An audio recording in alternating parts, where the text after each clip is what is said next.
Welcome to the Exposer. So we have more breaking news about Spac Nation as I went to High Court on the 9th of June after the Insolvency Service received complaints about the church group's activities.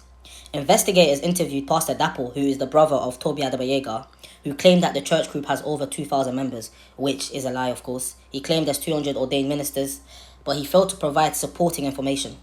After further inquiries, it was discovered that Spac Nation either failed to comply or only partially complied with statutory requirements. This included providing data about claimed donations or accounting records to support their 1.8 million of expenditure. The court concluded that the company operated with the lack of transparency, filled suspicious or incorrect accounts, and was insolvent at the time of the hearing. So in other words, Spac Nation have been taken to High Court because they cannot prove how they spent 1.8 million. So for example, if Spac Nation claimed they made 2.2 million in a year, and they've gone on to say that they've spent 1.8 million of that money on maybe instruments, maybe staff members, maybe stuff like that. After going through the record, basically, the court is saying that it's not transparent. They cannot see. It looks quite dodgy about how they spend their money. It's really suspicious. And if you guys watch our channel, you will see how this guy receives his donation. They've received donations through weird bank accounts where the money goes and just disappears. They've received a lot of cash, of course, which is on video. And some of them may have been checks. And Spac Nation are obviously providing what they feel they should provide. And the court can see that it's really, really dodgy.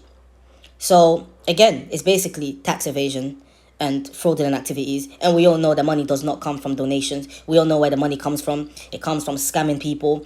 It comes from manipulating people to taking out loans. It comes from doing dodgy activities. And we all know Spac is a dodgy church. And like we've said for a long time, have you guys ever seen a church have so much drama and being accused of so many things? Have you ever seen a church where members have gone to jail so often? Have you seen a church where they've lost more than 500 members? Have you seen a church operate in this way? Where they don't have a church building, they used to rent out hotels, and now they're doing their service inside their homes, where they're inviting members, underage people secretly. Have you ever seen a church that uses members to try to recruit 13 to 15-year-olds? It has never happened. So this place is just the opposite of a church. This place is a demonic cult, and like we mentioned, things will take its time, but slowly but surely, the right people will go to jail and this place will be closed, and the people who need help will receive the help that they need. So this is another story of Spac Nation, again, this time going to the High Court because of their dodgy activities.